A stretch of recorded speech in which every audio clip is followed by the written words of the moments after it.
Ce jour a été connu d'avance. Et Dieu savait qu'en cette soirée, je me retrouverai du haut de cette chair. Et particulièrement devant vous. J'ose croire que si nous sommes là, ce n'est pas parce qu'on l'a voulu, mais parce que Dieu nous a choisis. Et le psalmiste dit, heureux celui que tu choisis afin qu'il habite tes parvis.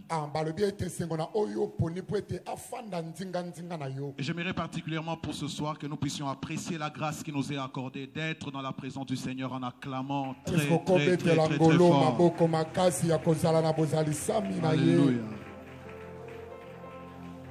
Je voudrais m'acquitter d'un agréable devoir.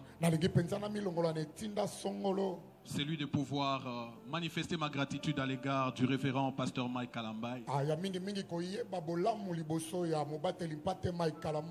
Pasteur, merci pour votre sensibilité à Dieu. En portant le choix sur ma personne. Afin que ce soir je puisse parler de la part du Seigneur du haut de cette chair. Que Dieu bénisse votre sensibilité et qu'il vous honore davantage. La Bible dit c'est lui qui arrose sera arrosé. Que Dieu vous arrose davantage. Merci au pasteur Samuel qui m'a rappelé c'est que mon patriarche, c'est comme ça que nous l'appelons, qui est venu en fait frayer un chemin pour ses fils que nous sommes, le patriarche Armand Zachary Loubadi.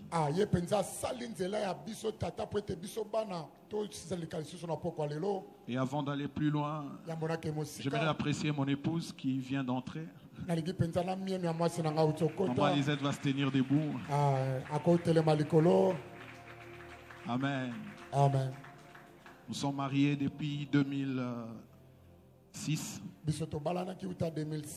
Nous avons 16 ans de mariage et Dieu nous a bénis avec un fils. Amen. Amen. Alors pour ce soir, nous allons partager un sujet intitulé « Dans la maison du potier ».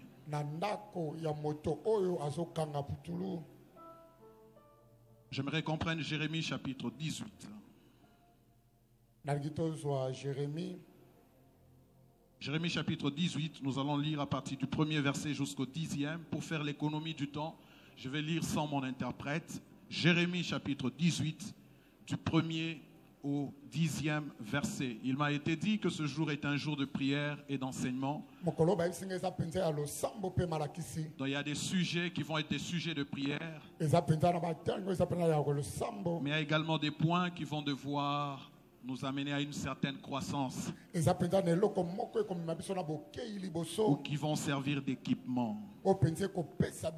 La Bible dit: la parole qui fut adressée à Jérémie de la part de l'Éternel en ces mots. Je vais lire sans mon interprète pour gagner le temps. Lève-toi et descends dans la maison du potier. Là, je te ferai entendre mes paroles.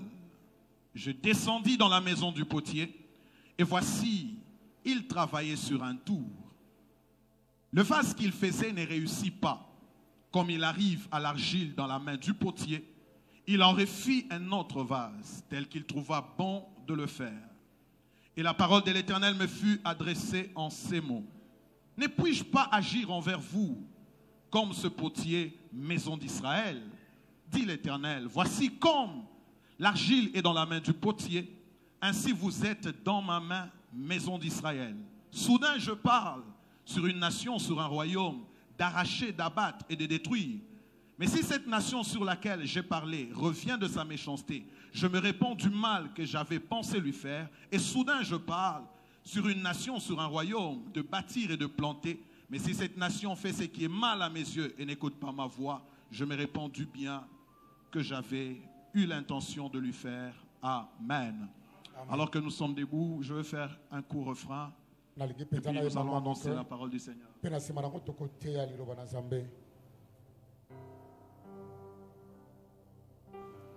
Mon Dieu m'aime, il m'aime comme il a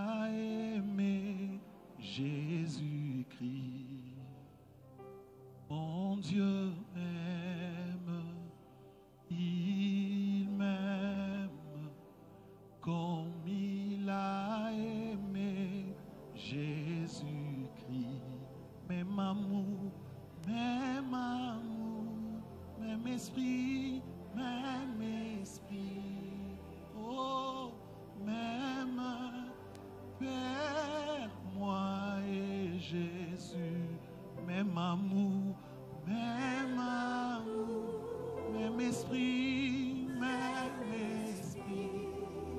Père, même Père, moi et Jésus. Père, nous te disons merci du temps que tu nous donnes. Accepte que ce pain qui sera rompu soit en bénédiction pour chacun d'entre nous. Que ce pain qui sera consommé nous ouvre les yeux et nous amène à te connaître davantage. Saisis-toi de ton serviteur que je suis. Fais de ma bouche ta bouche. Comme au jour du commencement, lorsque tu parlais, tu as mené à l'existence des choses qui n'existaient pas. Qu'il en soit ainsi ce soir. Que ce qui n'existe pas puisse commencer à exister. Dans leur détresse, ils crièrent à l'Éternel. Il leur envoya sa parole. Et sa parole les guérit. Au nom de Jésus. Amen. Est-ce qu'on peut acclamer très fort le Seigneur? Nous parlons donc sur le thème dans la maison du potier. J'ai 3 choses que je vais devoir partager avec l'église ce soir. Mais ces choses ont des rapports avec les caractéristiques de la maison du potier. Mais avant d'y arriver, j'aimerais toucher 2 points en introduction en rapport avec le sens de la maison du potier.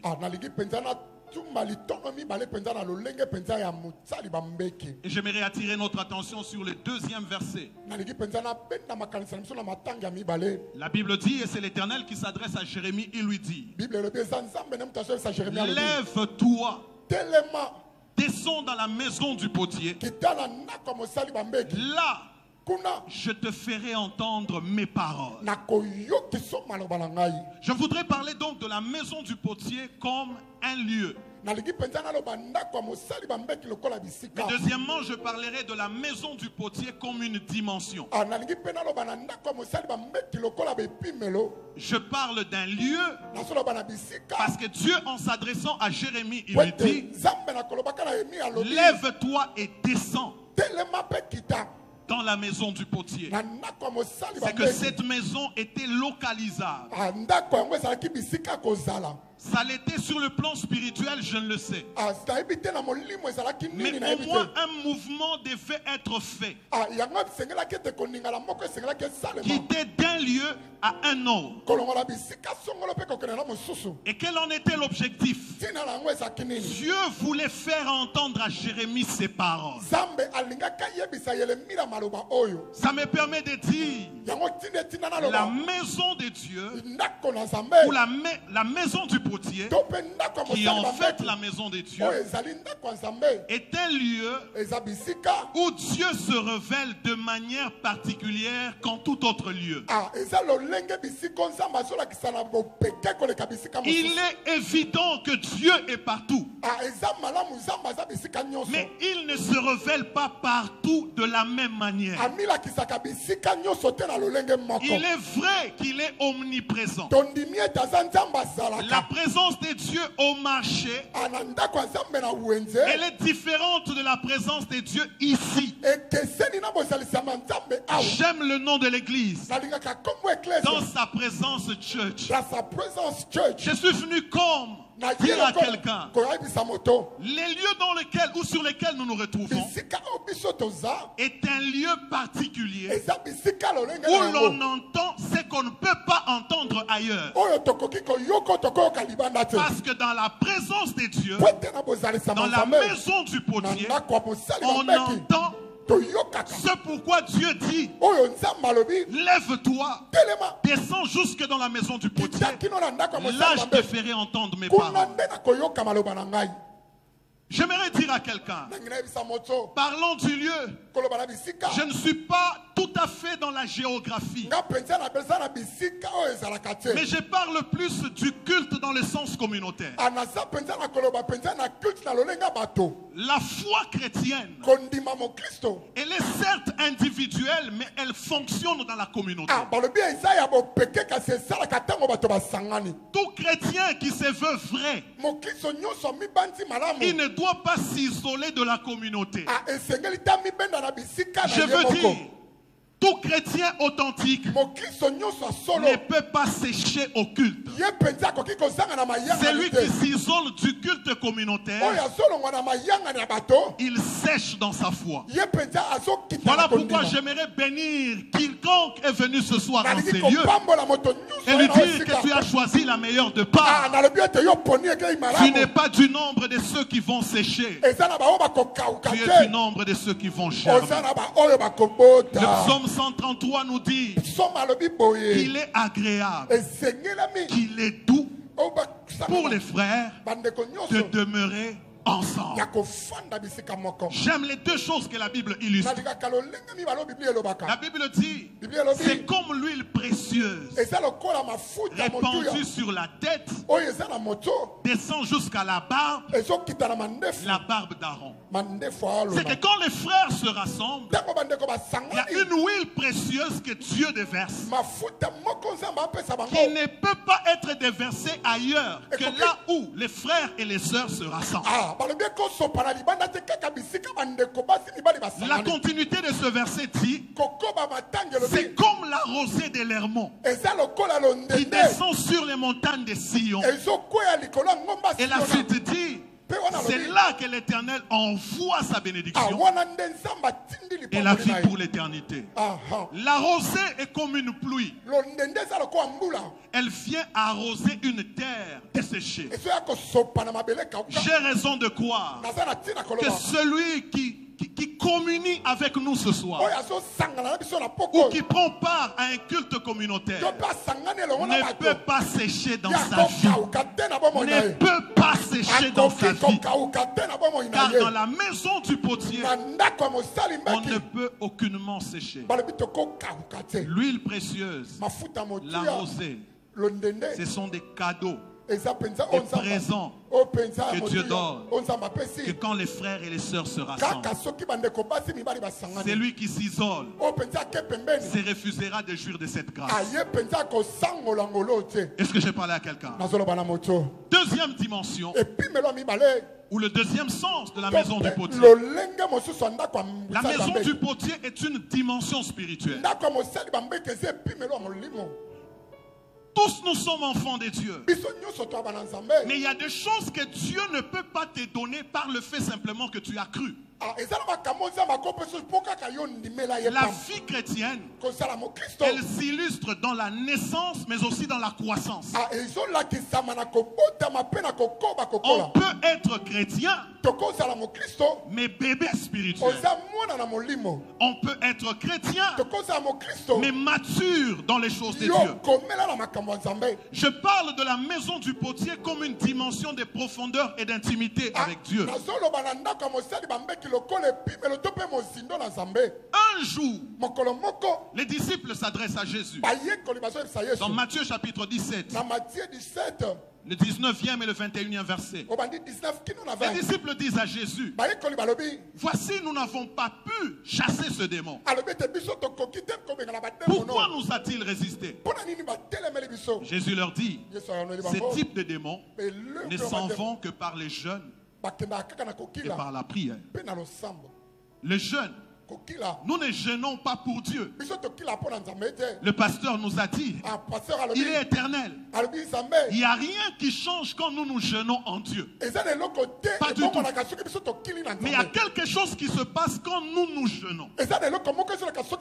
C'est notre dimension spirituelle qui grandit. C'est notre foi qui grandit.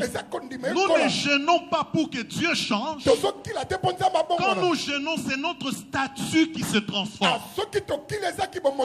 Ainsi, à une dimension donnée, il y a des choses qui ne peuvent pas te résister. Et Jésus dit, ces genres de démons, moi j'amplifie en disant, ces genres d'obstacles ne peuvent quitter marqué que si tu jeûnes, et si tu pries, ça veut dire que si tu montes des dimensions, ces choses vont devoir se soumettre à toi. J'aimerais encourager quelqu'un qui ne jeûne pas et qui ne prie pas. Apprends à jeûner et à prier. Ce qui te résiste aujourd'hui ne va plus te résister. Les montagnes qui résistent devant toi vont finir par s'effondrer. J'ai envie de dire à quelqu'un, j'ai envie de dire pour quelqu'un, qui est du grande montagne devant dans sa présence, Dieu, tu seras aplani. Il est des montagnes qui ne vont plus résister. Parce que dans la maison du potier, on est dans une dimension où Dieu peut collaborer avec nous dans une profonde intimité. Des choses qu'il ne pouvait pas te dire avant, il peut te le dire après. Parce que spirituellement, tu es dans une position qui lui permet de communier et de communiquer avec toi. Je prie que ça soit ton partage ce soir. Je prie qu'après ces cultes, qu'une dimension s'ajoute. Que tu entends de Dieu comme jamais tu l'as entendu. Et que des choses qui te résistent te lâchent. La vie chrétienne n'est pas statique, elle est dynamique. Non, notre foi n'est pas statique. Elle est dynamique. Je prends une autre illustration, c'est le tabernacle. Le tabernacle avait 3 parties. Le parvis, les lieux saints et les lieux très saints.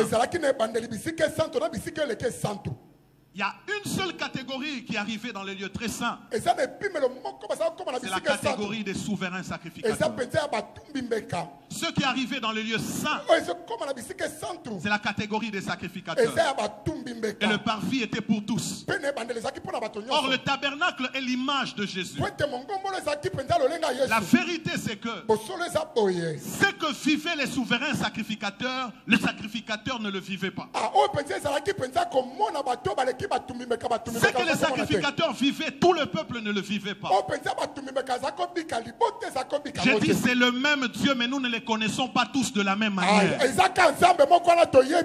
parlant de ces choses, j'ai envie de dire que Dieu nous amène à une dimension où nous les connaîtrons de la plus belle de manière. Grandir dans la connaissance de notre Dieu. Je prie que cela soit ton partage. Je termine cette introduction en prenant Galates chapitre 4. Le premier verset. Ça c'est un verset qui me fait peur, qui me fait peur. La Bible dit, or, aussi longtemps que l'héritier est un enfant, je dis qu'il ne diffère en rien d'un esclave. Voici la phrase qui me fait la plus peur. Quoi qu'il soit, maître de tout. Un enfant n'est pas différent d'un esclave. Dieu veut dire, il est des personnes qui sont dans le droit de jouir. Mais aussi longtemps que leur statut est encore un statut d'enfant, je ne peux rien leur donner. Quoi qu'ils soient en droit de posséder. Je prends un exemple. Je suis chez moi. J'ai mon fils. Il n'est pas encore majeur. J'ai mon véhicule qu'il ne peut pas toucher, autant que la borne chez moi ne peut pas aussi toucher. Mon fils a le droit, mais son âge ne me permet pas de lui laisser la liberté de jouir de ses biens. Et à cause de ce statut, il n'est pas différent de la domestique ou du domestique qui est chez moi à la maison. Spirituellement, il y a des choses comme ça. Dieu dit, je te dois ça. Je te dois l'onction. Je te dois telle dimension. Mais je ne sais pas te le donner. Parce que tu es encore un enfant. Il est des choses que nous n'expérimenterons jamais dans notre vie si nous ne grandissons pas. C'est pour ça que la maison du potier représente une dimension de croissance. J'aimerais dire à quelqu'un qu'il est possible de grandir et de jouir des choses qui nous ont échappé hier. C'est grave que tu sois maître de tout, mais qu'on te prive parce que tu n'as pas grandi. Et dans les choses de Dieu, on ne grandit pas sous l'effet de l'âge. Ce n'est pas un problème d'âge. La croissance est liée au degré de la soif, au degré des résolutions que l'on prend dans les choses de Dieu. Pour que je sache que tu as grandi, je peux évaluer les types de décisions que tu as prises dans ta foi chrétienne et apprécier le niveau de ta croissance. Je peux jauger ta croissance en étudiant les degrés de ta soif. J'ai envie de dire à quelqu'un, où en es-tu avec Dieu? Si tu ne grandis pas, tu seras maître de tout, mais tu n'auras rien du tout. Si tu ne grandis pas, tu seras maître de tout, mais tu n'auras rien du tout. La croissance est une obligation pour tous. Tu as besoin de grandir. J'ai besoin de grandir. Parce qu'il y a des dimensions où Dieu dit, si tu n'arrives pas dans la maison du potier, je ne te parlerai pas non plus. Il pouvait lui parler en amont. Mais Dieu l'a attendu dans la maison du potier. Est-ce qu'il y a quelqu'un qui a envie de grandir? Est-ce qu'il y a quelqu'un qui a envie de grandir?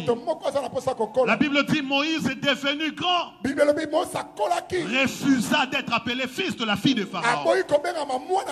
L'apôtre Paul dit, quand j'étais un enfant, je parlais comme un enfant, je raisonnais comme un enfant, mais quand je suis devenu un homme fait, j'ai fait disparaître tout ce qui était de l'enfance. Est-ce que quelqu'un peut faire disparaître l'enfance dans le raisonnement, dans le langage, dans la pensée?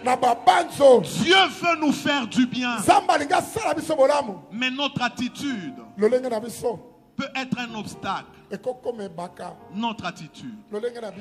Si tu attends celui qui t'attend, vous ne vous rencontrerez jamais. Dieu t'attend. Toi aussi, tu l'attends. Vous ne vous rencontrerez jamais. Il dit, fais disparaître l'enfance et tu entendras mes paroles.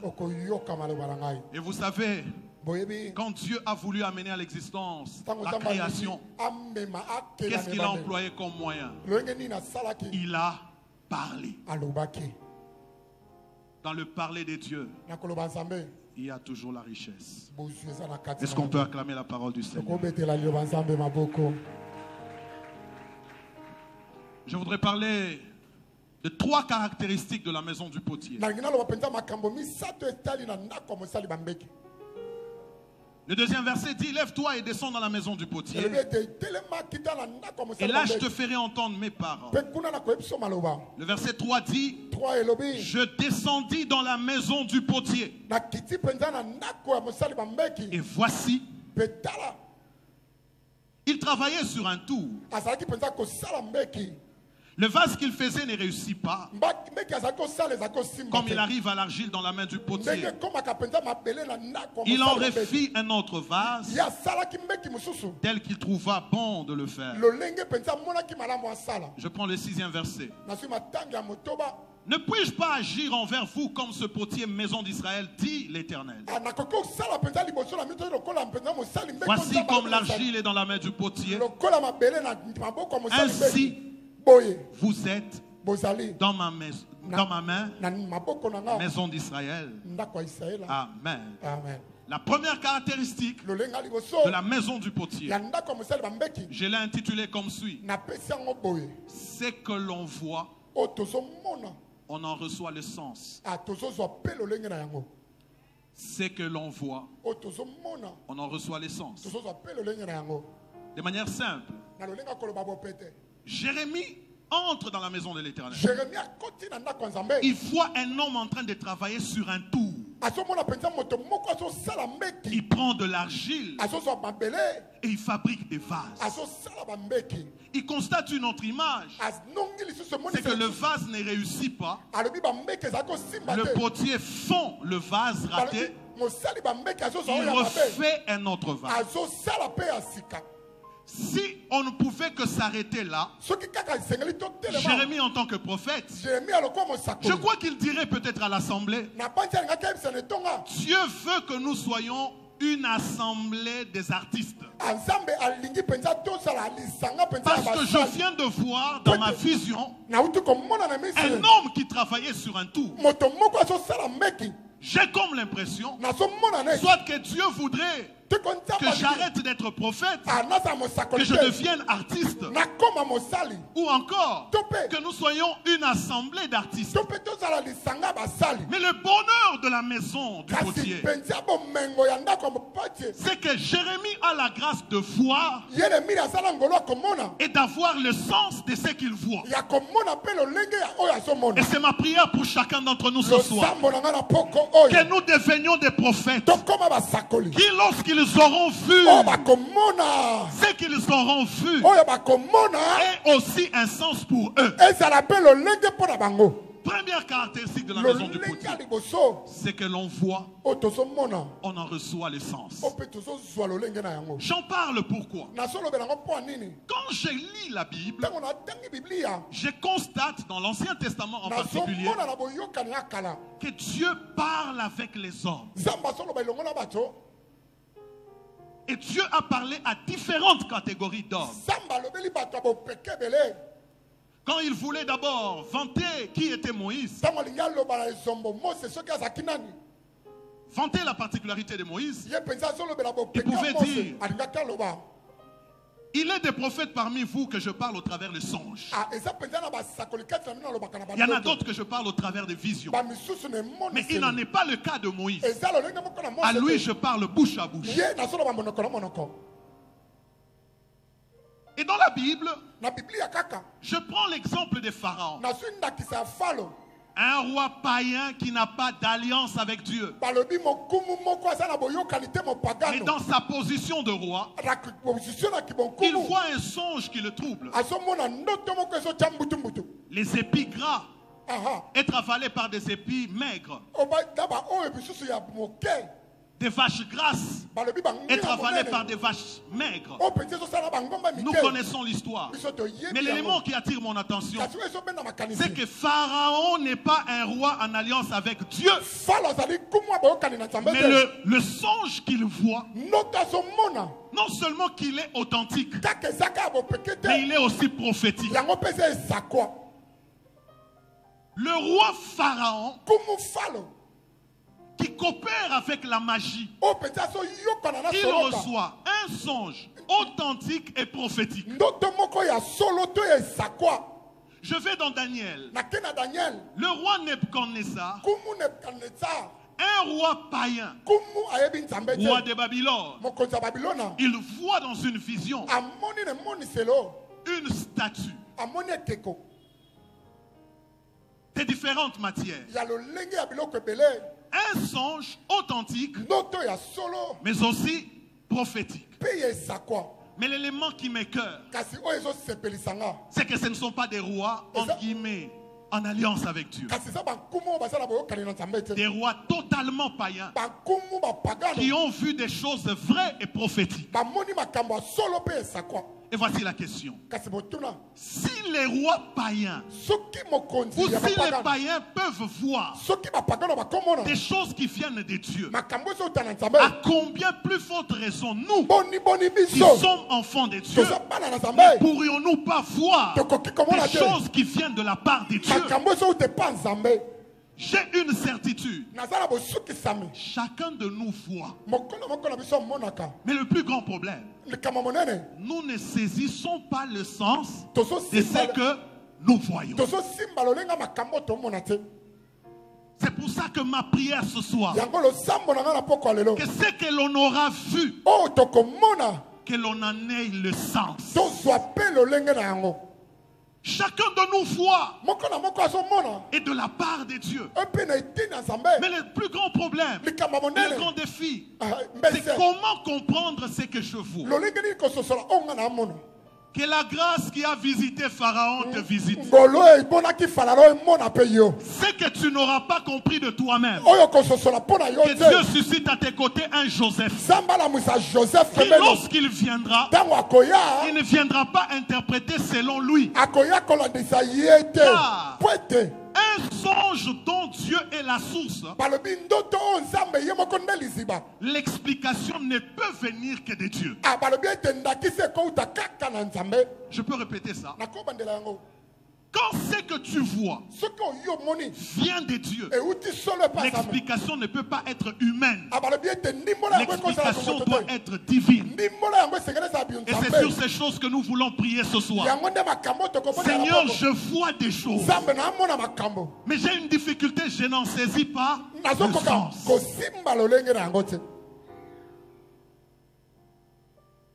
Je vois des choses, malheureusement, je n'en saisis pas le sens.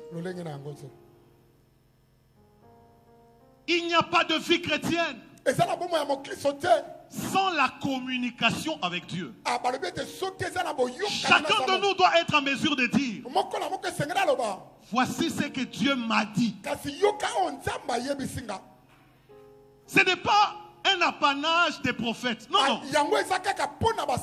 En nous, le potentiel prophétique existe. Dans Jean chapitre 10, le verset 27, la Bible dit: mes brebis entendent ma voix. Je les connais et elles me suivent. Tu ne peux pas dire que tu es brebis de Jésus et ne pas être en mesure de dire: un jour Jésus m'a parlé, j'ai entendu sa voix. Une des choses qui approuve que tu es la brebis dans la bergerie de Christ, tu dois être en mesure de présenter ton bilan de comment tu as écouté Dieu. Qu'est-ce que Dieu t'a dit? Ne limitons pas la vie chrétienne à chanter, à prêcher, à offrir. Le temps est arrivé où nous pouvons apprécier notre relation avec Dieu par notre capacité de l'entendre.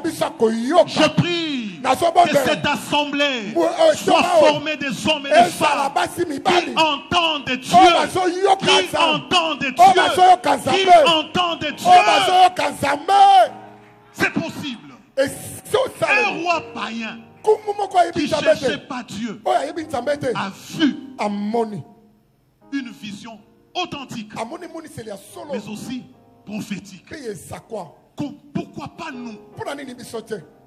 Pourquoi pas nous? Si Dieu a parlé à Pharaon, c'est peut-être en rapport avec sa position. Mais toi, tu es père de famille, non? Tu es chef d'entreprise, non? Tu es aîné dans ta famille, non? Pourquoi dans ta position, Dieu ne te parlerait pas des choses qui concernent ta position? Dieu parle. Je dis Dieu parle. Dieu parle de tout et de rien. Mais c'est nous qui avons limité dans quel domaine il doit nous parler. Nous nous sommes dit Dieu doit nous parler que quand il s'agit de la prédication. Alors que Dieu peut te parler même quand il s'agira des chaussures. Il peut te parler des types de chaussettes que tu dois mettre, des types d'habillement que tu dois mettre, où est-ce que tu dois déménager. Dieu parle. Et je prie ce soir que chacun ouvre les champs pour parler de Dieu. Seigneur, parle-moi de tout et de rien. Dieu parle. Même au sujet du manger, Dieu parle. Dieu parle. C'est nous qui avons limité Dieu. Bien-aimé, est-ce qu'on peut désirer avec soif d'être des brebis qui entendent, qui entendent, qui entendent? Celui qui n'entend pas Dieu, il est en même temps aveugle, en même temps sourd.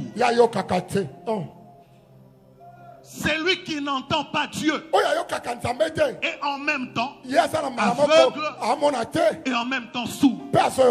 Mais ce soir, c'est la délivrance de la sourdité. Ce soir, c'est la délivrance de la sourdité. La délivrance de l'aveuglement. Que les écailles tombent, que les écailles tombent et que nos oreilles s'ouvrent.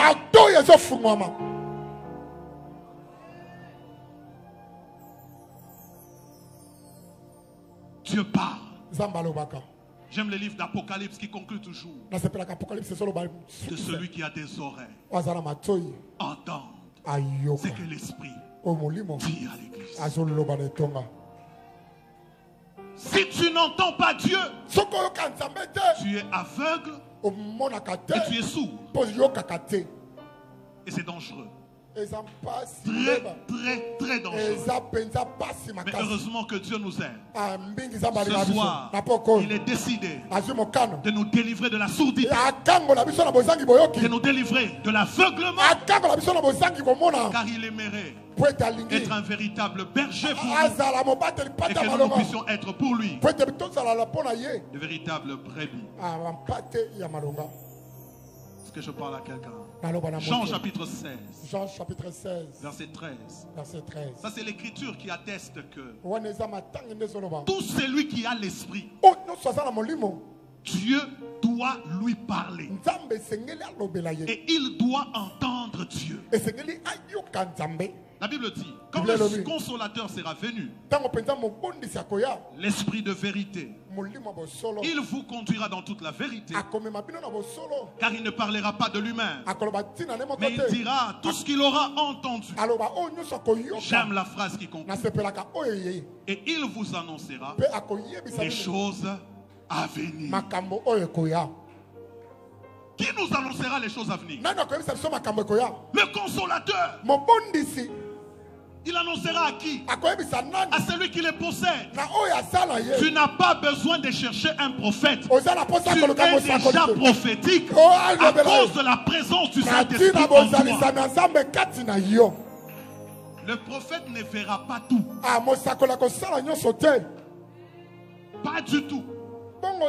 L'Esprit de Dieu en toi a le rôle d'annoncer les choses à venir. Je bénis le Seigneur parce que dans cette église, même les plus jeunes nous parlera des choses à venir. Tu n'as pas besoin d'être appelé prophète pour voir. Non, non, non, non. Tu n'as pas besoin d'être appelé prophète pour voir. Le Saint-Esprit en nous fera que nous voyons. Que des choses à venir ne soient pas cachées. Je prie que nous soyons une assemblée de prophètes. Nous traversons une période de crise où tout le monde veut avoir un prophète, alors que le potentiel prophétique est en nous. J'ai dit le potentiel prophétique est en nous. Est-ce que je parle à quelqu'un? Est-ce que je parle à quelqu'un? C'est important dans la vie de connaître l'avenir. Amos chapitre 3, verset 7. La Bible dit, car le Seigneur l'Éternel ne fait rien sans avoir révélé son secret à ses serviteurs les prophètes. Il y a des choses qui ne vont pas te surprendre. Il y a des choses qui ne vont pas te surprendre parce que tu les as déjà vues. Tu les as déjà vues. Il y a quelques heures, quelques minutes peut-être, j'ai changé avec le pasteur Mike. Je lui ai dit ce que j'ai dit à mon épouse. Qu'un jour j'avais vu le pasteur Mike me céder la chair. Mais je ne pouvais pas imaginer dans quelles circonstances ça allait se passer. Et comme d'habitude, quand tu vois une chose, tu fais quoi? tu négliges. Et quand il m'a parlé de ce programme, quelques temps après, l'Esprit m'a rappelé que ce qui s'est passé avait déjà été annoncé. Et que ça ne pouvait pas être pour moi une surprise. Dieu avait déjà tracé d'avance. J'aime Dieu qui peut t'annoncer l'avenir au présent. Il t'annonce l'avenir au présent. Tu n'as rien, mais tu sais ce que tu deviendras. Quand tu regardes à toi-même, les indices ne montrent pas que tu seras quelqu'un de plus grand que tu l'es aujourd'hui. Mais la vérité, c'est que tu sais. Même quand on te prive le micro, tu sais. Même quand on te prive des faveurs, tu sais. Que Dieu t'a déjà dit. Dieu t'a déjà dit. Je dis à quelqu'un, l'avenir ne sera plus un secret. L'avenir ne sera plus un secret. L'avenir est connu d'avance. Parce qu'en nous, il y a le consolateur pour nous annoncer les choses à venir. Les choses à venir. Il y a des choses qui ne vont pas te surprendre. Hier, j'étais quelque part, nous étions allés visiter un couple. Ma femme disait à la fille, je t'avais dit que le bébé qui naîtra de toi sera une fille. Elle aura beaucoup de cheveux. Ce qu'elle lui avait dit, elle était encore fiancée. C'est réalisé. Bien aimé. Parce que dans le parcours, elle a eu des songes de contradiction. Mais une chose est vraie. Quand Dieu parle à l'avance, il balise le chemin. Je termine dans 5 minutes. 5 minutes, je termine. Je touche le deuxième point, je termine par là. Je ne vais pas entrer en profondeur. Deuxième caractéristique de la maison du potier. L'argile deviendra un vase. Dans la maison du potier, l'argile deviendra un vase. Et Dieu donne le sens de l'argile. Il dit l'argile, c'est la maison d'Israël. C'est vous Israël. C'est vous le peuple de Dieu. Et le potier, c'est moi. J'ai envie de dire à quelqu'un, l'argile est brute, d'une valeur très inférieure. Le vase a une forme et une valeur plus supérieure. Voilà pourquoi j'ai peur ou je me moque de ceux qui se moquent de toi. Parce que le plus important avec Dieu, ce n'est pas ce que tu es, mais c'est ce qu'il fera de toi. L'argile deviendra un vase. Les gens peuvent venir comme ils viennent. Le plus important, c'est ce que Dieu fera d'eux quand ils seront entre ses mains. Voilà pourquoi dans cette église, je déclare ceci. Tu es venu malade, ce n'est pas un problème. Tu as encore de l'argile. Mais en ces lieux, il y a un Dieu qui change l'argile en vase. Le malade sera guéri. C'est pour ça que nous croyons. Et c'est pour ça que nous prions. Nous voyons un Dieu qui change les vies des hommes, qui fait des pauvres des hommes riches, des sans valeur des hommes avec valeur, des inutiles des hommes utiles. C'est pour ça que nous évangélisons, c'est pour ça que nous prions, nous croyons à la transformation. Je prie que les temps qui vont venir, soient des temps de témoignage où tu seras étonné de toi-même. Tu diras, est-ce moi ou quelqu'un d'autre? L'argile deviendra un vase. Et c'est ça que Dieu fera de la vie de chacun. Est-ce qu'on peut se tenir debout en acclamant très fort le Seigneur? Alléluia. Est-ce qu'on peut acclamer le Seigneur? Est-ce qu'on peut acclamer très fort le Seigneur? Ce soir, nous sommes dans la maison du potier. Avant que je laisse le micro au pasteur Samuel, j'aimerais qu'on chante ce chant. Zamba makambwa minene, Zamba makambwa minene, Osala kama kambwele kela kangayo, Zamba makambwa minene, Zamboyo, Zamba makambwa minene, Zamboyo, Zamba makambwa minene. Tu peux le faire. Osala kama kambwele kela kangayo, Zamba makambwa. Je crois des grandes choses. Zamboyo.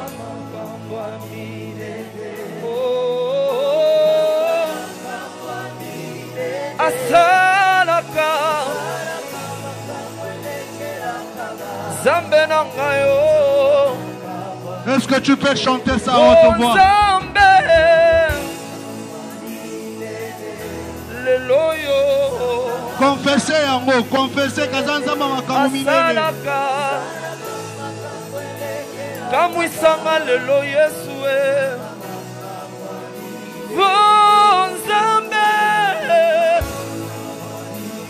Tumona loboko na yo Babeli babika yawe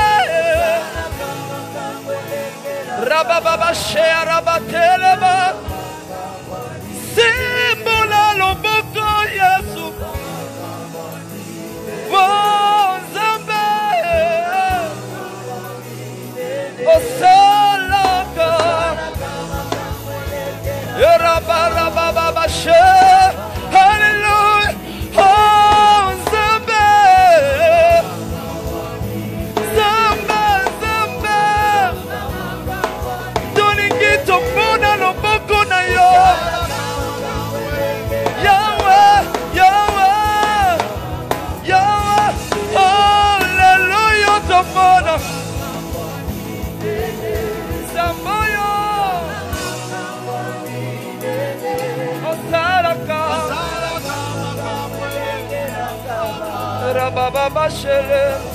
Écoute comment tu vas prier. Je vais partir des derniers mots de l'homme de Dieu. L'homme de Dieu a dit ceci. Dans la maison du potier, l'argile devient un vase. Je veux que tous nous allions en prière. Je veux que tous nous disions à Dieu, je viens dans tes mains comme l'argile. Je suis brut et sans valeur. Je suis brut et sans valeur. Je suis brut. Je suis sans valeur. Je suis informe. Mais toi, tu peux faire de moi un vase. Si tu veux aller à genoux, va à genoux. Dans la maison du potier, celui qui n'a pas de valeur aura une valeur. Dans la maison du potier, l'avenir existe. Le dimanche, on a parlé de demain. Aujourd'hui, on nous parle de l'avenir. L'avenir existe. Si tu veux aller à genoux, va à genoux. Les gens peuvent te juger parce que tu y as encore l'argile. Ils ne savent pas quelle est la forme que le potier va te donner. Ils ne savent pas quelle est la forme que le potier va te donner. Oh, parmi nous, il y a des vases qui vont coûter tellement cher. Parmi nous, il y a des vases. Laisse-moi te dire, c'est le potier qui décide de la forme du vase.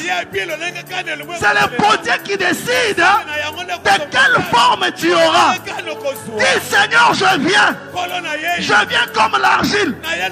Donne-moi la forme. Transforme-moi. Transforme-moi. Aujourd'hui, je suis l'argile. Quand on me regarde, je n'ai rien en moi. Quand on me regarde, je peux avoir un peu de saleté en moi. Mais quand je serai vase, je n'aurai plus de la saleté. Je ne serai plus informe. Est-ce que tu peux aller en prière? Si tu veux aller à genoux, je retiens seulement ça. Dans la maison du potier, l'argile devient un vase. Dans la maison du potier, celui qui n'a pas la valeur peut avoir une valeur. Dans la maison du potier, ce qu'on pouvait rejeter sera vendu aux enchères. Est-ce que tu peux aller en prière?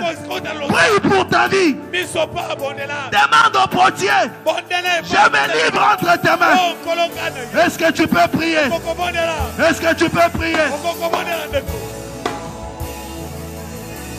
Va en profondeur dans la prière. Zamba sala kamine. Zamba makambo. Pourquoi les locaux sala? Accomplis son valeur. Bien aimé Sambele Palanzambe. Solo binigne. Solo binigne. Solo binigne. Solo binigne. Est-ce que tu peux prier? Est-ce que tu peux répandre ton cœur? Quelque chose est en train de se faire. Hey, Yahweh. Il est en train de donner une forme à quelqu'un.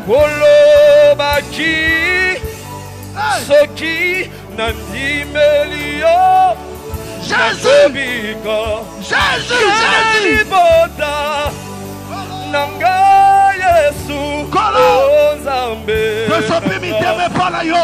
Papa nangazeli kobe. Solo binini. Solo binini. Libota nanga katina pasias. Solo binini. Solo binini. Solo binini. Solo binini. Est-ce que tu peux prier? Est-ce que tu peux prier? Le potier est en train de faire son travail. Voilà. Le potier est en train de faire son travail. Le potier est en train de faire son travail. Il va donner la valeur à quelqu'un. Il va donner la valeur à quelqu'un. Je sens la puissance du potier. Il va décider sur la vie de quelqu'un. Est-ce que tu peux aller en prière? Je vois la main du potier. Elle va te toucher. Elle va te donner la forme qu'il faut. La forme de ta valeur. Est-ce que tu peux aller en profondeur?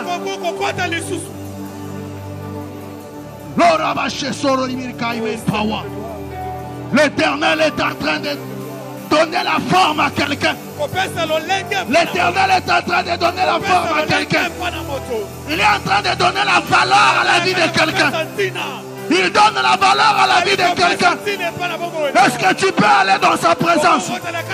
L'homme de Dieu nous a dit, dans la maison du potier, c'est le lieu de l'intimité. C'est le lieu de l'intimité. Est-ce que quelqu'un peut aller dans l'intimité?